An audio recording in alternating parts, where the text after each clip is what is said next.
Ondas Literárias, o canal para quem quer um bom audiolivro. O caso do desaparecimento de Lady Frances Carfax. Mas por que turco? Perguntou Sherlock Holmes, olhando fixamente para minhas botas.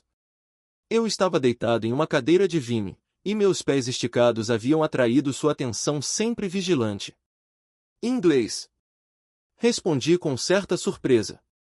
Eu as comprei em Latimer, na Oxford Street. Ele sorriu com uma expressão de paciência entediada.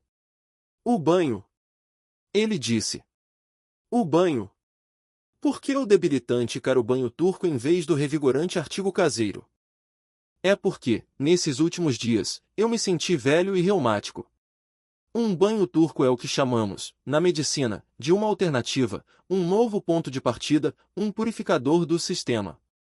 A propósito, Holmes, não tenho dúvida de que a relação entre minhas botas e o banho turco é óbvia para uma mente lógica, mas eu ficaria grato se você a explicasse para mim.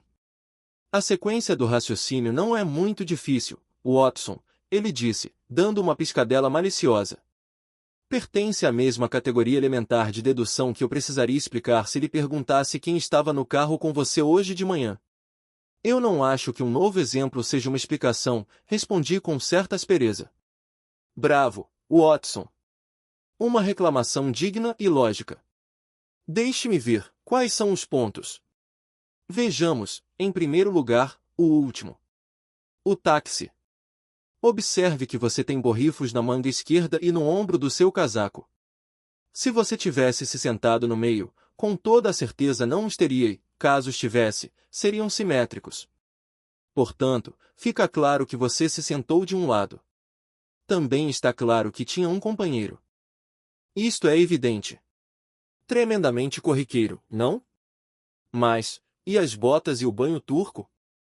Também infantis. Você tem o hábito de amarrar suas botas de um certo jeito. Agora eu as vejo amarradas com um laço duplo e caprichado, o que não é o seu modo habitual. Assim você as tirou. Quem as arrumou para você? Um sapateiro ou o rapaz que trabalha no banho turco? Não me parece ser o sapateiro, pois suas botas são praticamente novas. Então, o que resta? O banho. Fácil, não? Mas, por isso tudo, o banho turco serviu para alguma coisa. Para quê? Você disse que tomou o banho porque precisa de uma mudança. Deixe-me sugerir-lhe que faça uma. Que tal Lausanne, meu caro Watson, com passagens de primeira classe e todas as despesas pagas nababescamente? Esplêndido! Mas, por quê? Holmes recostou-se na poltrona e tirou o caderninho do bolso. A mulher sem amigos e nômade constitui uma das classes mais perigosas do mundo.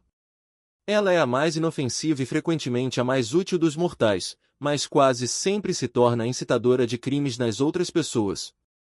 É um pássaro migratório, tem meios suficientes para se mudar de um país para outro, e de um hotel para outro. Frequentemente fica perdida num labirinto de pensões e hospedarias humildes. É uma galinha perdida num mundo de raposas. Quando desaparece, ninguém sente sua falta. Temo que algo de ruim tenha acontecido com Lady Frances Carfax. Fiquei aliviado quando ele passou do geral para o particular. Consultou suas anotações. Lady Frances, ele continuou, é a única descendente direta viva do falecido Conde Houghton. As propriedades da família, como você deve se lembrar, passaram para os herdeiros masculinos, de modo que ela ficou com recursos limitados, mas com antigas e extraordinárias joias espanholas de prata e diamantes curiosamente lapidados, aos quais ficou profundamente apegada, tão apegada que se recusou a deixá-los com seu banqueiro, e sempre os carrega consigo. Uma figura bastante patética essa, Lady Frances, uma mulher bonita, no início da meia-idade, ainda assim, por um estranho acaso, a última descendente daquilo que, há apenas 20 anos, era uma linhagem ilustre. O que aconteceu com ela? Ah, o que aconteceu a Lady Frances? Está viva ou morta? Este é o nosso problema. Ela é uma mulher de hábitos regulares e durante 4 anos manteve o hábito invariável de escrever, de 2 em 2 semanas, uma carta à senhorita Daubney, sua antiga governanta, já aposentada e que mora em Camberwell. Foi essa senhorita Dobney quem me consultou. Já se passaram quase 5 semanas sem uma única palavra. A última carta veio do Hotel National, em Lausanne. Parece que Lady Frances saiu de lá e não deixou endereço. Os parentes estão ansiosos, e como são imensamente ricos, não vão economizar para esclarecermos este caso. A senhorita Dobney é a única fonte de informações? Ela não se correspondia com outras pessoas? Há um correspondente que é uma tacada certa, Watson. É o banco. Mulheres solteiras precisam viver, e seus talões de cheque são diários condensados. Ela mantém conta no Sylvester. Dei uma olhada. O penúltimo cheque sacado foi para pagar a conta de Lausanne, mas foi um cheque graúdo, o que provavelmente deve tê-la deixado com dinheiro. Desde então, apenas um cheque foi sacado. Em favor de quem, e quando? Para a senhorita Marie Devine. Não há nada que mostre onde o cheque foi emitido. Foi descontado no Crédit Lyonnais em Montpellier há menos de 3 semanas. O total era de 50 libras. E quem é esta senhorita Marie Devine? Tive de descobrir isso também. Ela era criada de Lady Frances Carfax. Por que esta lhe pagou este cheque ainda não sabemos. Mas tenho certeza de que suas pesquisas vão esclarecer logo o caso. Minhas pesquisas? Eis aí o motivo de sua saudável expedição a Lausanne. Você sabe que eu não posso sair de Londres enquanto o velho Abrahams estiver com tanto medo de morrer. Além do mais, em princípio, é melhor que eu não saia do país. A Scotland Yard se sente órfã sem a minha presença e isso provoca uma excitação mórbida entre os criminosos do país. Vá, então, meu caro Watson, e se meu humilde conselho pode ser útil à extravagante quantia de 2 pence por palavra, estará à sua disposição noite e dia, neste lado do telégrafo. 2 dias depois eu já estava no Hotel National, em Lausanne, onde recebi todas as atenções do Sr. Moser, o conhecido gerente. Ele me informou que Lady Frances ficará hospedada ali durante várias semanas. Todos que a conheciam gostavam muito dela. Não tinha mais de 40 anos. Ainda era bonita e conservava sinais de ter sido uma mulher adorável na juventude. O Sr. Moser, o gerente, nada sabia a respeito de joias valiosas, mas os empregados haviam notado que no quarto da mulher havia uma mala pesada que estava sempre cuidadosamente trancada. Marie Devine, a criada, era tão conhecida quanto a patroa. Estava noiva de um dos chefes dos garçons do hotel, de modo que não foi difícil descobrir seu endereço, Rue de Trajan, 11, Montpellier. Anotei tudo isso e tive a sensação de que nem Sherlock Holmes teria apurado os fatos com tanta rapidez. Apenas um detalhe permaneceu obscuro. Nenhuma informação de que eu dispunha explicava a partida repentina da mulher. Ela estava muito feliz em Lausanne. Havia todos os motivos para se acreditar que ela pretendia ficar durante toda a temporada no seu luxuoso apartamento que dava para o lago. Mas ela foi embora sem dizer uma palavra, perdendo uma semana de aluguel já pago.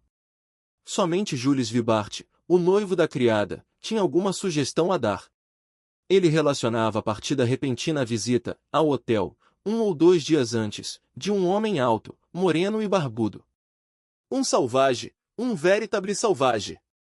Exclamou Jules Vibart. O homem morava em algum lugar da cidade, pois fora visto conversando antes com Lady Frances na avenida perto do lago. Depois aparecerá no hotel e ela se recusará a vê-lo. Ele era inglês, mas ninguém sabia seu nome. Ela foi embora logo depois disso. Jules Vibart, o que é mais importante, sua noiva pensavam que a visita e a partida tinham uma relação de causa e efeito. Jules só não falava sobre uma coisa, o motivo por que Marie deixará a patroa. Sobre isso ele não podia ou não queria dizer nada. Se eu quisesse saber, deveria ir a Montpellier e perguntar a ela. Terminou assim o primeiro capítulo de minhas investigações. Dediquei o segundo ao lugar para onde Lady Frances Carfax foi quando saiu de Lausanne. Sobre este ponto havia um certo mistério, o que confirmava a teoria de que ela partirá com a intenção de despistar alguém. Do contrário, por que sua bagagem não for endereçada abertamente a Baden? Tanto a mulher como a bagagem chegaram à estação de Rennes por uma rota indireta. Fiquei sabendo disso pelo gerente da agência Cook. Parti, então, para Baden, depois de enviar a Holmes um relato de tudo o que já fizera e receber, em resposta, um elogio meio irônico. Não foi difícil seguir a pista dela em Baden. Lady Frances passará 15 dias hospedada no Englischerhof. Ali fizera amizade com um tal Dr. Schlesinger e a esposa, um missionário da América do Sul. Como a maioria das mulheres solitárias, ela encontrou conforto e ocupação na religião. Ela foi profundamente afetada pela personalidade marcante do Dr. Schlesinger, sua devoção desinteressada, e pelo fato de estar se recuperando de uma doença contraída no exercício de suas funções apostólicas. Ela ajudava a Sra. Schlesinger a tomar conta do santo convalescente. Ele passava o dia todo numa espreguiçadeira colocada no alpendre, com as duas mulheres como solícitas enfermeiras, uma de cada lado. Estava preparando um mapa da Terra Santa, com referência especial ao reino dos medianistas, sobre os quais estava escrevendo uma monografia. Finalmente, com a saúde bem melhor, ele e a esposa voltaram para Londres, e Lady Frances partirá com eles. Isso acontecerá apenas 3 semanas antes, e o gerente nada mais ouvirá desde então. Quanto à criada, Marie, partirá alguns dias antes, chorando, depois de informar as outras criadas que estava deixando o serviço definitivamente. O Dr. Schlesinger pagará as despesas de todo o grupo antes de partir. A propósito, completou o gerente, o senhor não foi o único amigo de Lady Frances Carfax que perguntou por ela nestes últimos dias. Há uma semana, mais ou menos, esteve aqui um senhor com o mesmo propósito. Ele deu o nome? Perguntei. Não, mas ele era inglês, embora de um tipo pouco comum. Um selvagem? Arrisquei, ligando os fatos à maneira de meu ilustre amigo Holmes. Exatamente. Esta palavra o descreve muito bem. É um sujeito corpulento, barbudo, queimado de sol, um tipo que ficaria mais à vontade numa pensão de roceiros do que num hotel de luxo. Um sujeito durão, violento eu diria, e alguém que eu lamentaria irritar. O mistério começava a se definir, com os personagens mais nítidos à medida que a névoa ia se dissipando. Aqui estava a mulher boa e piedosa, perseguida em todos os lugares por uma figura sinistra e insistente. Ela o temia, ou não teria fugido de Lausanne. Ele a seguiu. Mais cedo ou mais tarde ele a alcançaria. Já teria conseguido? Seria esse o segredo do prolongado silêncio de Lady Frances Carfax? Será que seus companheiros, pessoas boas, a teriam escondido da violência e chantagem dele? Que propósito terrível, que plano obscuro estavam por trás de sua perseguição longa e implacável? Este era o problema que eu tinha de resolver. Escrevi a Holmes mostrando-lhe com que rapidez e precisão eu atingira o âmago da questão. Sua resposta foi um telegrama pedindo uma descrição da orelha esquerda do Dr. Schlesinger. O conceito de humor de Holmes às vezes é estranho e ofensivo, de modo que não dei atenção à brincadeira. Na verdade, eu já havia chegado a Montpellier, com o objetivo de encontrar a criada antes de receber seu telegrama. Não tive dificuldade em localizar a ex-criada e saber tudo o que ela podia me contar. Era uma criatura dedicada, que só deixará a patroa porque tinha certeza de que ela estava em boas mãos e também porque seu casamento se aproximava, o que causaria inevitavelmente uma separação. A patroa havia demonstrado, ela contou com desgosto, certa irritação com ela durante a estada em Baden, e chegará a interrogá-la uma vez, como se desconfiasse de sua honestidade, e isso fez com que a separação fosse mais fácil do que em outras condições. A patroa lhe dera 50 libras como presente de casamento. Como eu, também Marie desconfiava do estranho que fizera a mulher fugir de Lausanne. Ela mesma vira o homem agarrar com violência o pulso de Lady Frances na alameda perto do lago. Era um sujeito terrível e selvagem. Ela acreditava que era por medo dele que Lady Frances aceitara a companhia do Schlesinger na volta para Londres. Lady Frances nunca comentara nada com Marie, mas esta sentia que a patroa vivia num permanente estado de nervosismo e apreensão. Nesta altura de sua descrição, ela pulou da cadeira com o rosto transtornado, surpreso e aterrorizado. "Veja!" exclamou. "O desgraçado ainda está aí. É o mesmo homem de quem eu lhe falava." Pela janela aberta da sala divisei um homem forte, moreno, com uma barba preta encrespada, descendo lentamente a rua, olhando com ansiedade os números das casas. Estava claro que ele, como eu, também estava no encalço da criada. Agindo por impulso, corri para a rua e me aproximei dele. "O senhor é inglês", disse-lhe eu. "E daí?" perguntou, com cara de poucos amigos. "Posso saber o seu nome?" "Não, não pode", respondeu com decisão. A situação era estranha, mas o caminho direto é sempre o melhor. "Onde está Lady Frances Carfax?" perguntei. Ele me fitou, aturdido. "O que o senhor fez com ela? Por que a perseguiu?" "Exige uma resposta." O sujeito soltou um grito de raiva e pulou em cima de mim como um tigre. Sempre soube me defender em muitas brigas, mas o camarada tinha uma garra de aço e a fúria de um demônio. Apertou minha garganta e eu estava quase perdendo os sentidos quando um operário francês barbudo, vestido com uma camisa azul, saiu em disparada do bar do outro lado da rua com um pedaço de pau na mão e acertou meu atacante com um golpe seco no antebraço, o que fez com que ele largasse a presa.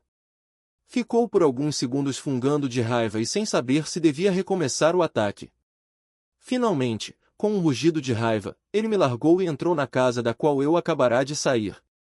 Eu me virei para agradecer ao meu salvador, ali parado ao meu lado na rua. "Ora, Watson", ele disse, "que bela atrapalhada você aprontou. Acho que será melhor você voltar comigo para Londres no trem desta noite." Uma hora mais tarde, Sherlock Holmes, com sua elegância e seu estilo habituais, estava sentado no meu quarto no hotel.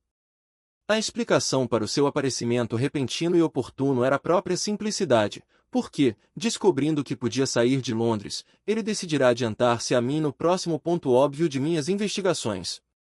Disfarçado de operário, sentara-se no bar, esperando que eu aparecesse. "Você fez uma investigação extraordinariamente coerente, meu caro Watson", disse ele. "Não me ocorre agora nenhuma asneira que você tenha deixado de fazer. O resultado geral de suas investigações foi o de alarmar todo mundo e não descobrir coisa alguma." "Talvez você tivesse feito melhor", respondi magoado. "Não há talvez a respeito disso. Eu fiz melhor. Aqui está o Sr. Philip Green, também hóspede deste hotel, e ele pode ser o ponto de partida para uma investigação mais bem-sucedida." Haviam trazido um cartão de visita numa bandeja, e em seguida apareceu o mesmo vilão barbudo que me atacara na rua. Ele estremeceu quando me viu. "O que é isto, Sr. Holmes?" perguntou. "Recebi seu recado e vim." "Mas o que este homem tem a ver com o caso?" "Este é meu velho amigo e parceiro Dr. Watson, que está nos ajudando neste caso." O estranho estendeu a mão grande e bronzeada, dizendo algumas palavras de desculpas. "Espero não tê-lo machucado. Quando o senhor me acusou de tê-la ferido, me descontrolei. Na verdade, não respondo por mim nestes últimos dias. Meus nervos estão à flor da pele. A situação me desespera. O que eu desejo saber, em primeiro lugar, Dr. Watson, é como diabo o senhor ficou sabendo de minha existência." "Estou em contato com a senhorita Daubney, criada de Lady Frances Carfax. A velha Susan Daubney com a touca. Lembro-me muito bem dela. E ela se lembra do senhor. Foi naqueles dias antes de o senhor achar que seria melhor ir para a África do Sul.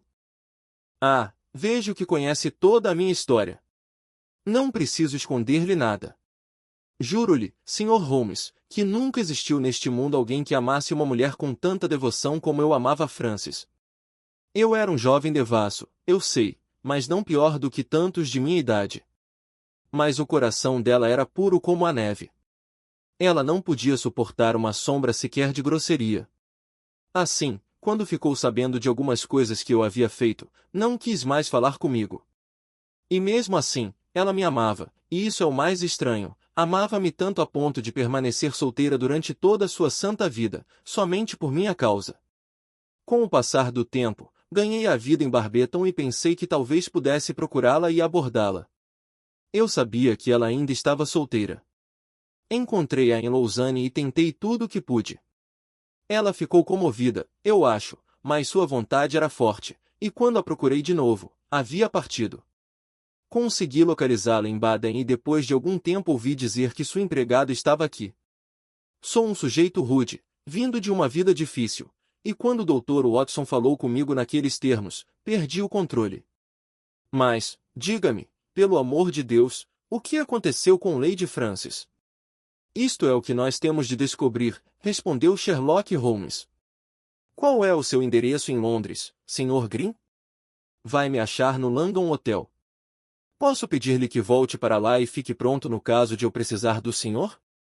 Não quero alimentar falsas esperanças, mas pode ter certeza de que será feito tudo o que for possível pela segurança de Lady Francis.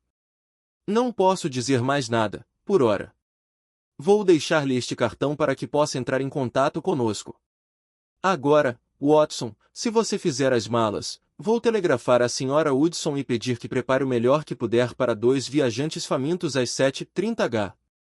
Um telegrama nos aguardava em Baker Street. Holmes o leu, soltando exclamações de alegria, e o passou para mim. A mensagem dizia, cerrada ou arrancada, e fora expedida de Baden. O que é isto? Perguntei. É tudo. Talvez você se lembre de minha pergunta aparentemente irrelevante sobre a orelha esquerda do missionário. Você não respondeu. Eu já havia saído de Baden e não pude perguntar. Exatamente. Por causa disso mandei um telegrama igual ao gerente do English Off, e aqui está a resposta. O que significa? Significa, meu caro Watson, que estamos enfrentando um homem excepcionalmente esperto e perigoso. O reverendo Dr. Schlesinger, missionário vindo da América do Sul, é ninguém menos que Holly Peters, um dos vigaristas mais inescrupulosos que a Austrália já produziu, e para um país jovem até que tem apresentado alguns tipos perfeitos. A especialidade dele é enganar mulheres solitárias, explorando seus sentimentos religiosos, e sua pseudo-esposa é uma inglesa chamada Fraser, uma colaboradora fiel. A tática que ele usou sugeriu-me sua identidade, e seu defeito físico. Ele foi mordido com violência numa briga de bar em Adelaide, em 1889, confirmou minha suspeita.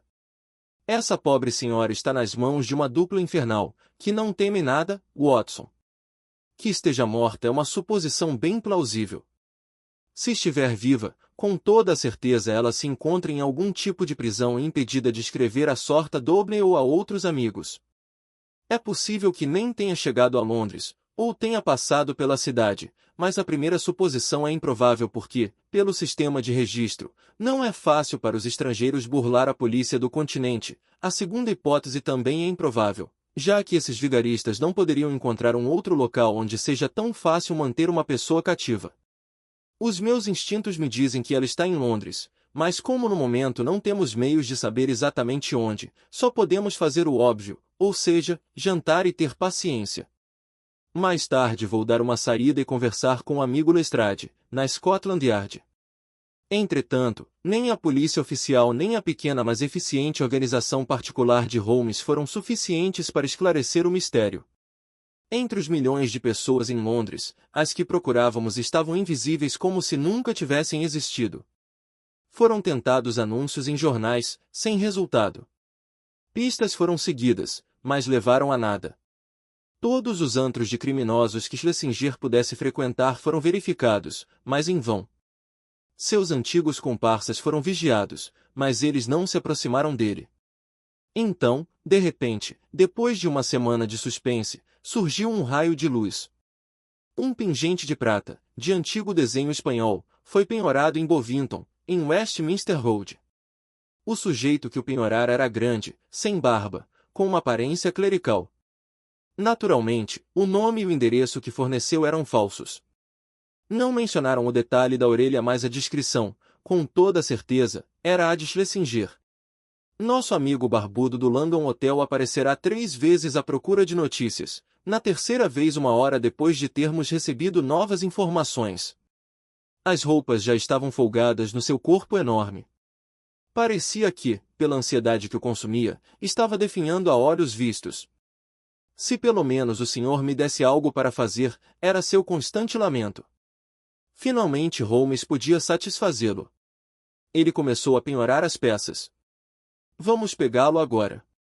Mas será que isto significa que algo de ruim aconteceu a Lady Francis? Holmes balançou gravemente a cabeça. Supondo que eles a tenham mantido cativa até agora, está claro que não a podem libertar sem arriscarem a própria destruição. Temos de nos preparar para o pior. O que posso fazer? Essas pessoas o conhecem de vista? Não. É possível que ele vá a outra loja de penhores no futuro. Nesse caso, precisamos começar de novo. Por outro lado, ele obteve bom preço e não lhe fizeram perguntas, de modo que, se estiver precisando de dinheiro, provavelmente vai voltar a Bovington. Vou lhe dar um cartão de apresentação e eles permitirão que fique na loja. Se o sujeito aparecer, deverá segui-lo. Mas sem indiscrições, e sobretudo, nada de violência.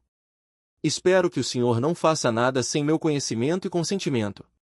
Durante 2 dias o Sr. Philip Green não nos deu notícias. Ele era, devo dizer, filho do famoso almirante do mesmo nome, comandante da esquadra do Mar de Azov, na Guerra da Crimeia. Na noite do 3º dia ele entrou correndo em nossa sala, pálido, com todos os músculos do corpo possante vibrando de emoção. Nós o pegamos! Nós o pegamos! Gritava. Estava incoerente em sua agitação. Holmes o acalmou com algumas palavras e fê-lo sentar-se numa poltrona. Calma, conte-nos os fatos pela ordem. 1 hora atrás ela apareceu. Foi a mulher desta vez, e o pingente que trazia faz par com o anterior. É uma mulher alta, de pele clara, com olhos de um furão. É ela, disse Holmes. Quando ela saiu da loja, eu a segui. Andou até Kennington Road e eu fiquei atrás dela. Depois entrou em uma loja. Sr. Holmes, era uma funerária. Sim? Perguntou Holmes, numa voz vibrante que mostrava a alma impetuosa por trás do rosto impassível. Ela estava conversando com uma mulher atrás do balcão. Eu também entrei. É tarde, eu a ouvi dizer, ou qualquer coisa parecida. A atendente estava pedindo desculpas, já devia estar lá a esta altura, respondeu. Demorou mais por ser fora do comum. As duas pararam de falar e me encararam. Fiz uma pergunta qualquer e saí. O senhor fez muito bem. E aí, o que aconteceu? Quando a mulher saiu, eu estava escondido em um portal. Eu acho que ela já estava desconfiada, porque olhou em volta. Tomou um táxi. Tive a sorte de conseguir outro e a segui. Mais tarde ela desceu em frente ao número 36 da Putney Square, em Bristol. Passei direto, deixei o táxi na esquina da praça e fiquei vigiando a casa. Viu alguém? Todas as janelas estavam escuras, com exceção de uma. A cortina estava descida e não consegui ver dentro da casa. Eu estava lá, de pé, pensando no que faria em seguida, quando chegou uma carroça fechada com 2 homens. Eles desceram, tiraram alguma coisa da carroça e a levaram escada acima, até a porta de entrada. Sr. Holmes, era um caixão. Ah! Por um segundo eu estive a ponto de invadir a casa. A porta estava aberta para que eles passassem com a encomenda. Foi a própria mulher que a abriu. E eu continuei lá, ela me viu e creio que me reconheceu. Vi que ela estremeceu e fechou rapidamente a porta. Lembrei-me de sua recomendação e aqui estou. Fez um belo trabalho, disse Holmes, escrevendo alguma coisa numa folha de papel. Não podemos fazer nada legal sem um mandado, e o senhor pode ajudar levando este bilhete às autoridades e conseguindo um. Pode haver alguma dificuldade, mas eu creio que a venda das joias seja suficiente. Lestrade cuidará de todos os detalhes. Mas eles podem matá-la nesse meio tempo.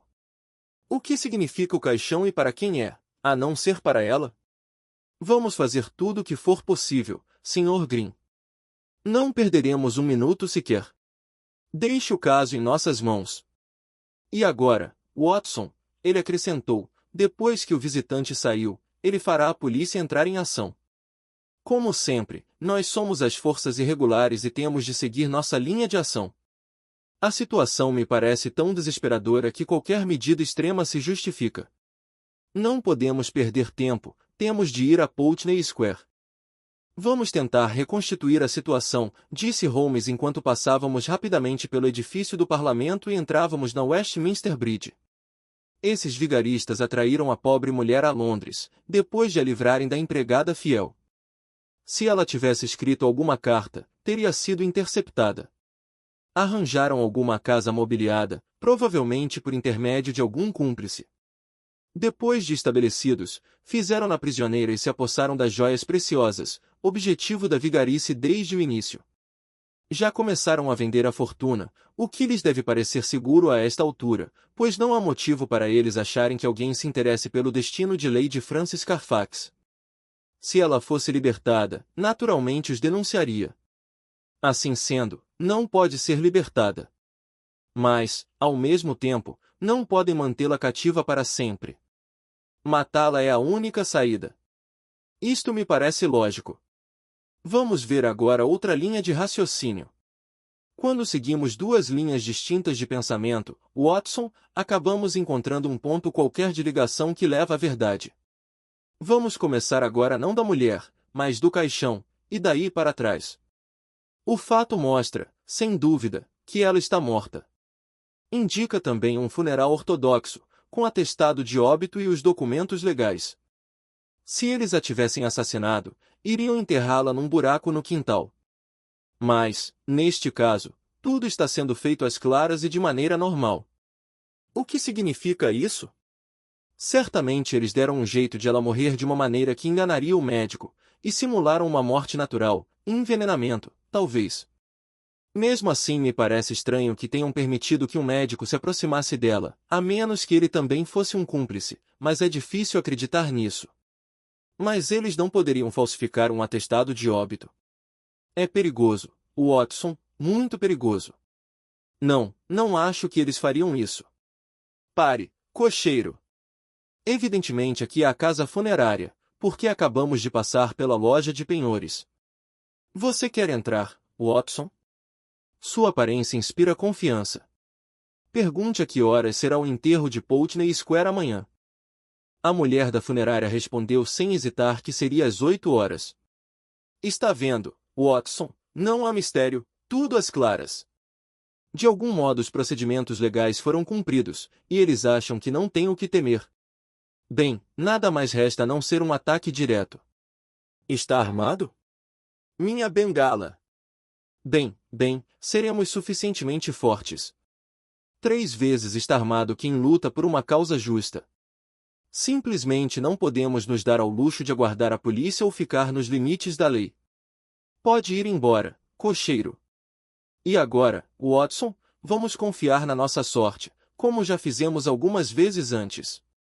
Ele bateu com força na porta de uma casa escura e grande, no centro de Putney Square.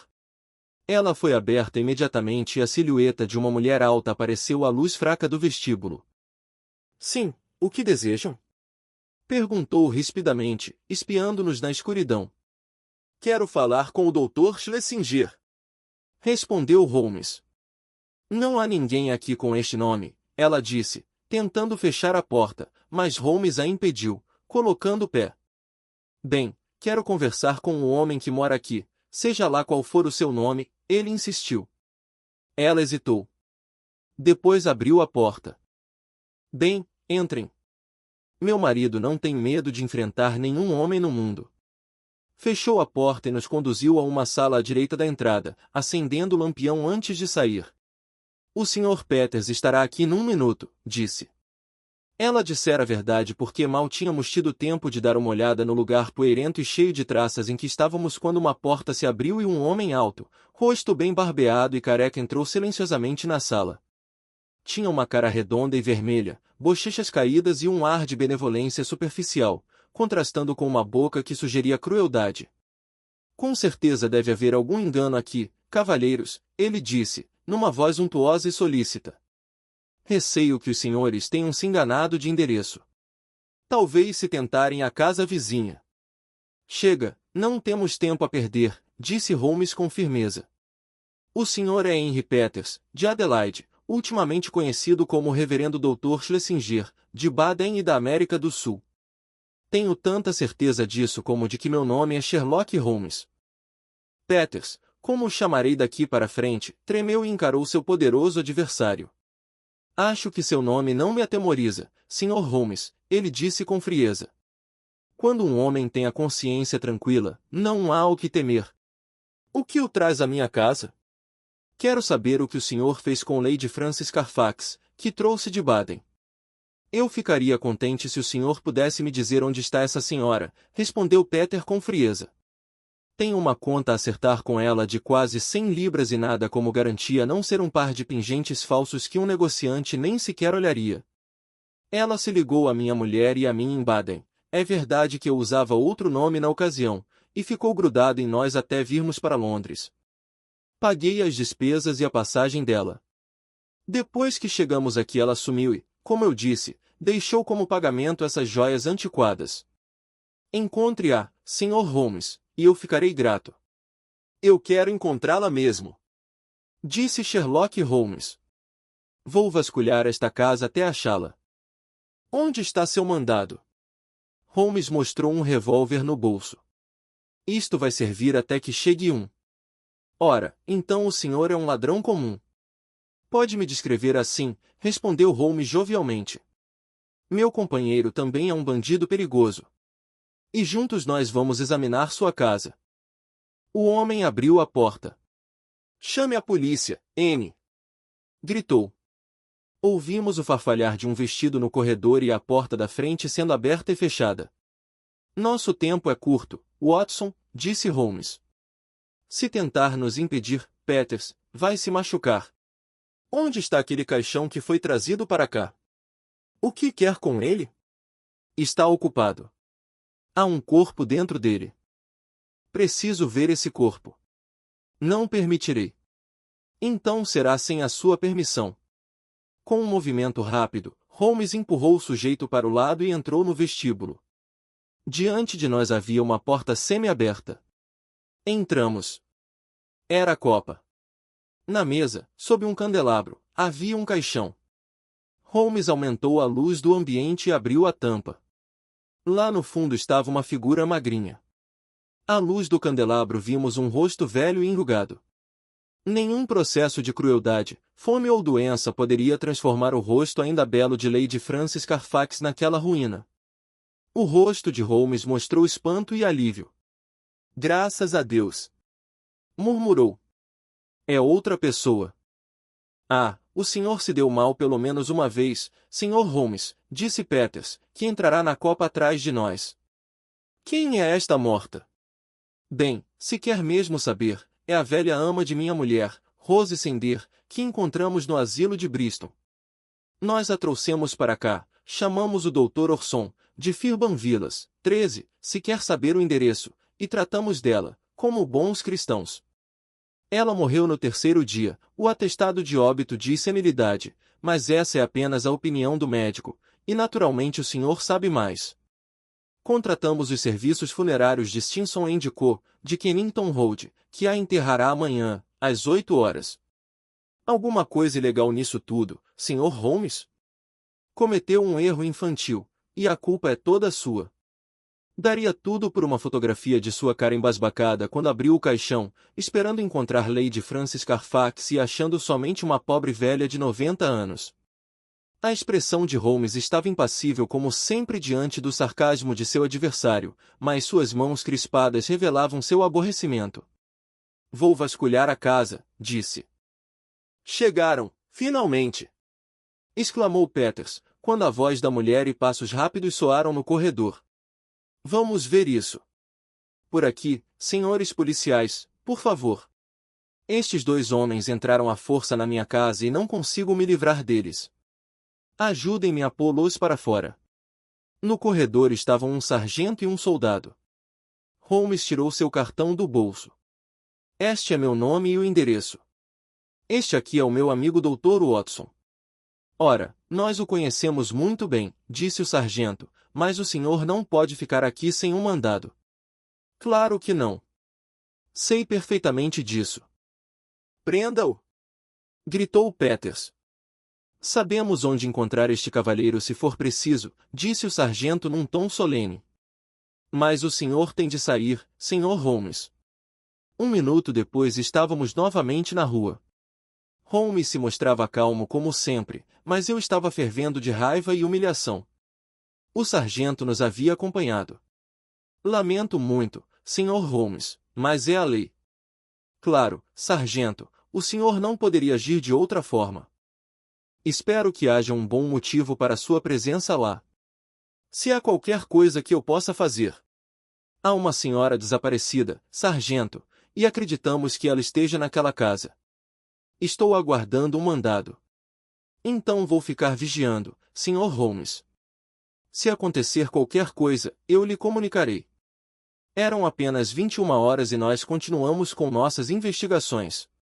Primeiro fomos ao asilo de Bristol, onde descobrimos que realmente um casal caridoso havia aparecido alguns dias antes e levará uma velha, antiga criada, depois de obter autorização legal para isso. Ninguém ficou surpreso com a notícia da morte da mulher. O médico foi nosso passo seguinte. Ele fora chamado e constatara que a velha estava morrendo de velhice. Na verdade, viu-a morrer e assinou o atestado de óbito. Garanto a vocês que tudo foi perfeitamente legal e não havia nada de estranho no caso, disse ele. Ele não vira nada de suspeito na casa, a não ser o fato curioso de que gente daquela classe não tivesse criados. Foi tudo o que pôde nos dizer. Finalmente fomos a Scotland Yard. Houve algumas dificuldades em relação ao mandado. A demora era inevitável. A assinatura do juiz só poderia ser conseguida na manhã seguinte. Se Holmes aparecesse ali pelas 9 horas, poderia ir com Lestrade e tudo seria providenciado. Assim terminou o nosso dia, mas por volta da meia-noite nosso amigo sargento apareceu para dizer que vira luzes nas janelas da casa, mas ninguém entrará ou saíra. Só podíamos ter paciência e esperar pela manhã. Sherlock Holmes estava muito irritado para conversar e muito inquieto para dormir. Deixei-o fumando, com as espessas sobrancelhas negras contraídas e os dedos longos e nervosos tamborilando nos braços da poltrona, enquanto tentava vislumbrar alguma solução possível para o caso. Escutei-o andando pela casa várias vezes durante a madrugada. Finalmente, logo depois que acordei de manhã, ele entrou apressado no meu quarto. Ainda vestia o roupão, mas suas olheiras profundas e seu rosto pálido me mostraram que havia passado a noite em claro. A que horas era o enterro? 8, não? Perguntou ansioso. Bem, já são 7h20h. Puxa, Watson, o que aconteceu com a inteligência que Deus me deu? Depressa, homem, depressa. É questão de vida ou morte, 99% de morte e apenas 1% de vida. Jamais me perdoarei se for tarde demais. 5 minutos depois já estávamos voando numa carruagem pela Baker Street. Já eram 7h35h quando passamos pelo Big Ben, e às 8 horas entramos na Bristol Road. Mas os outros estavam tão atrasados quanto nós. 10 minutos depois, o carro fúnebre ainda se encontrava parado diante da porta da casa, e quando nosso cavalo parou, arquejante, surgiu o caixão, levado por 3 homens. Holmes se adiantou e impediu a passagem. "Levem isto de volta!" gritou, pondo a mão no peito do homem que se achava à frente. "Levem isto de volta imediatamente." Mas que diabo significa isso? Vou lhe perguntar de novo, onde está o mandado? Explodiu Peters, furioso, com o rosto vermelho brilhando do outro lado do caixão. O mandado está a caminho. O caixão deve ficar na casa até que ele chegue. A autoridade na voz de Holmes surtiu efeito nos carregadores. Peters desapareceu de repente dentro da casa e os outros obedeceram às ordens. "Depressa, Watson, depressa!" "Aqui está uma chave de fenda", gritou Holmes, depois que colocaram o caixão sobre a mesa. "Aqui está outra chave para você, meu rapaz. Dou-lhe um soberano se tirar a tampa depressa. Não faça perguntas, mãos à obra." "Ótimo! Mais uma vez. De novo. Agora vamos puxar juntos." "Está funcionando." "Ah, finalmente!" Com um esforço conjunto puxamos a tampa do caixão e imediatamente sentimos um cheiro forte e estonteante de clorofórmio. Dentro, um corpo com a cabeça envolvida em algodão embebido no narcótico. Rapidamente Holmes arrancou tudo e surgiu o rosto inerte e de uma bela mulher de meia idade. Ele passou os braços em volta da mulher, fazendo-a ficar em posição sentada. "Está morta, Watson? Ainda respira? Será que chegamos tarde demais?" Durante meia hora tivemos a impressão de que era tarde demais. Parecia que Lady Frances não resistira à sufocação e à emanação venenosa do clorofórmio. Mas depois, finalmente, com respiração artificial, com todos os recursos disponíveis, com injeções de éter, uma vibração de vida, alguns tremores nas pálpebras, o embaçamento de um espelho, mostraram o lento retorno à vida. Pela janela Holmes viu um coche se aproximando. Aí está Lestrade com o mandado. Vai ver que os pássaros já fugiram. E aqui, acrescentou, ao ouvir passos apressados no corredor, está alguém que tem mais direito de cuidar desta senhora do que nós. Bom dia, Sr. Green. Creio que será melhor removê-lo quanto antes. Nesse meio tempo, o enterro pode prosseguir e a pobre velha que ainda está no caixão pode seguir para sua última morada sozinha. Você deve acrescentar este caso à sua coleção, meu caro Watson, disse Holmes, à noite. É um exemplo de eclipse temporário que assomete até mesmo as mentes mais equilibradas. Esses deslizes são comuns para a maioria dos mortais, e grande será aquele capaz de reconhecê-los e saná-los. Quero crer que tenho direito a isso. Passei a noite inteira dando tratos à bola, pensando que uma pista em algum lugar, uma frase solta, uma observação curiosa tivessem chegado ao meu conhecimento e eu as tivesse descartado com facilidade. Então, de repente, com as primeiras luzes da manhã, as palavras surgiram à minha frente.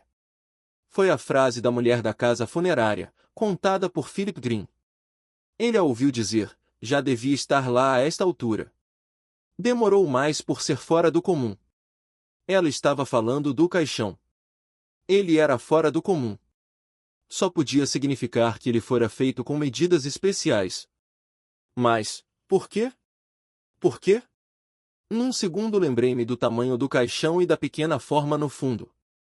Por que um caixão tão grande para um corpo tão pequeno? Era para deixar espaço para outro corpo. Os dois corpos seriam enterrados com um só atestado de óbito. Tudo era tão claro, apenas eu não conseguirá enxergar. Lady Frances seria enterrada às 8 horas. Nossa única chance era impedir que o caixão saísse da casa. Havia uma possibilidade remota de nós a encontrarmos com vida, mas ainda assim era uma possibilidade, como o resultado mostrou. Aqueles vigaristas jamais cometeram um assassinato, pelo que sei. Evitariam qualquer violência até o fim. Poderiam enterrá-la sem nenhum sinal do modo como morrera, e mesmo que fosse exumada, eles ainda teriam uma chance.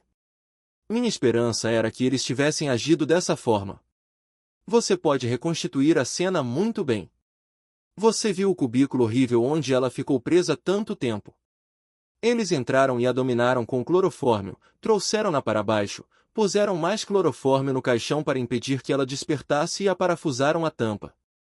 Engenhoso, Watson. Isto é novo para mim nos anais do crime. Se nosso ex-missionário e a mulher escaparem das garras de Lestrade, tenho certeza de que ainda vou ouvir falar de outros casos brilhantes na carreira futura deles. Obrigado por assistir. Se esse conteúdo lhe foi útil, deixe um like, se inscreva no canal e que Deus te abençoe.